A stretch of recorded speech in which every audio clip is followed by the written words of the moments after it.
playing recordings.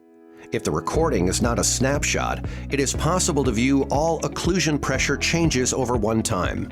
It is possible to view all occlusion pressure changes over time, just like a video.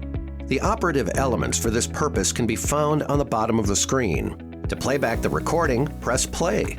If the recording is already running, the play button is replaced by the pause button, which can be used to stop the playback. Use the forward or backward button to remove the playback forward or backward by one frame to find the exact moment of the recording that is relevant for you. Above the described buttons, you will see a blue line with a white point. This line symbolizes the total length of the recording, while the point shows where the current frame is located in relation to the total length. Both of these time units are shown in seconds and milliseconds.